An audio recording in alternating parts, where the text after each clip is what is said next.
ফের অগ্নিকাণ্ড কলকাতায়। রবিবার রাত 2টো নাগাদ খিদিরপুরের অরফ্যানগঞ্জ মার্কেটে আগুন লাগে। পুড়ে ছাই হয়ে যায় 1300টি দোকান। দমকলের 20টি ইঞ্জিন আগুন নেভানোর চেষ্টা করে। সোমবার ভোরে এই ঘটনাস্থলে পৌঁছান কলকাতার মেয়র ফেরাদ হাকিম। উপস্থিত হন দমকল মন্ত্রী সুজিত বসু।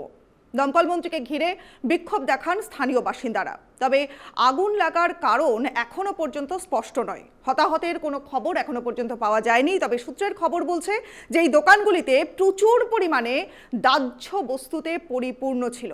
জানা গেছে যে ঘি, মাখন এবং অন্যান্য বিভিন্ন দাহ্য পদার্থ, সেই পদার্থগুলো দিয়ে ঠাসা ছিল এই গোটা অঞ্চলের গুদামগুলি। রবিবার রাত ঘড়ির কাঁটায় তখন রাত 2টো হবে, এমন সময় খিদিরপুরের এই অরফ্যানগঞ্জ মার্কেট, সেখানে আগুন লাগে। সেখানে রয়েছে তেল এবং মাখনের গুদাম, আর তার ফলেই আগুন দ্রুত ছড়িয়ে পড়ে। একের পর এক দোকান এবং গুদামে আগুন ছড়িয়ে পড়তে থাকে। এই ঘটনার সঙ্গে সঙ্গে খবর দেওয়া হয় দমকলে, কিন্তু অভিযোগ উঠছে প্রায় 1 ঘন্টা দেরিতে দমকল আসে। স্থানীয়রা ঠিক এমনই একটা অভিযোগ তুলেছেন। ততক্ষণে গোটা এলাকা কালো ধোঁয়ায় ছেয়ে যায়। স্থানীয় ব্যবসায়ীদের অভিযোগ যে তাতেও টনক নড়েনি দমকলের। স্থানীয় ওয়াটগঞ্জ থানায় কেউ ফোন ধরেনি বলেও অভিযোগ উঠছে।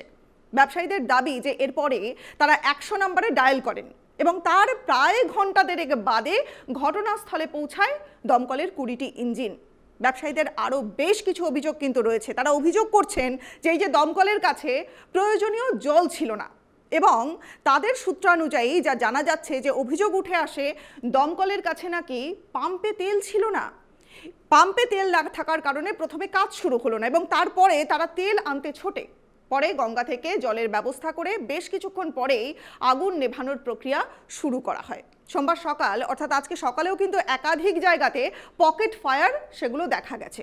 কিছুক্ষণের মধ্যেই ঘটনাস্থলে পৌঁছান দমকল মন্ত্রী সুজিত বসু এবং তাকে ঘিরে স্বাভাবিকভাবেই ক্ষোভে ফেটে পড়েন সেখানকার ব্যবসায়ীরা। দমকল মন্ত্রীকে ঘিরে শুরু হয়ে যায় বিক্ষোভ।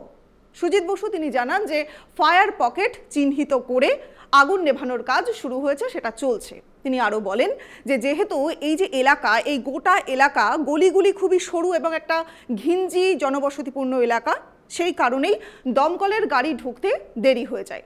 এই ঘটনার সম্পূর্ণ তদন্ত করা হবে বলে আশ্বাস দিয়েছেন দমকল মন্ত্রী সুজিত বসু। স্থানীয় বাসিন্দারা তারা দাবি করছেন যে খিদিরপুর বাজার, সেই বাজারে 1300 দোকান রয়েছে। এর মধ্যে প্রায় 600টা দোকান সম্পূর্ণ ভস্মীভূত, পুরো পুড়ে ছাই হয়ে গিয়েছে। তবে দমকল কর্মীরা তারা জানাচ্ছেন যে বিক্ষিপ্তভাবে কিছু ফায়ার পকেট ছাড়া মোটের উপরে আগুন এখন অনেকটাই নিয়ন্ত্রণে রয়েছে। কুলিং ডাউনও শুরু হয়ে গেছে। স্থানীয় ব্যবসায়ীরা তারা দাবি করছে যে অগ্নিকাণ্ডের কয়েক লাখ টাকার জিনিসপত্র পুড়ে ছাই হয়ে গেছে। স্থানীয় ব্যবসায়ীদের আরও অভিযোগ রয়েছে। তারা অভিযোগ করছেন যে এই ঘটনার পিছনে কোনো রাজনৈতিক অভিসন্ধি কাজ করছে, অর্থাৎ একটা রাজনৈতিক যোগ তারা পাচ্ছেন। তাদের এও দাবি, তাদের এটাও অভিযোগ যে কারণে প্রশাসনের ফেইলিওর তত্ত্ব, সেই তত্ত্ব তারা সামনে আনছেন। প্রসঙ্গত এপ্রিলে বড় বাজারে যে ফলপট্টি, সেই ফলপট্টির একটা হোটেল, সেখানে কিন্তু আগুন লেগে গিয়েছিল। প্রচণ্ড আগুন, তখন সেখানে দম বন্ধ হয়ে মৃত্যু হয়েছিল 14 জনের। অনেকের প্রাণ বাঁচাতে গিয়ে ছাদে উঠে গিয়েছিলেন তাদেরকে উদ্ধার করেছিল দমকল। সেই ঘটনার রেশ, এবং সেই রেশ মেটবার আগেই আবার একটা অগ্নিকাণ্ডের ঘটনা ঘটল কলকাতাতে। মুখ্যমন্ত্রী মমতা বন্দ্যোপাধ্যায় তিনি ইতিমধ্যে ঘটনাস্থলে পৌঁছেছেন। তিনি পুরো বিষয়টা সরেজমিনে তদন্ত করেছেন, তিনি দেখেছেন পুরো বিষয়টা, এবং যারা ক্ষতিগ্রস্ত তাদেরকে 1 লক্ষ টাকা করে ক্ষতিপূরণের আশ্বাস দিয়েছেন।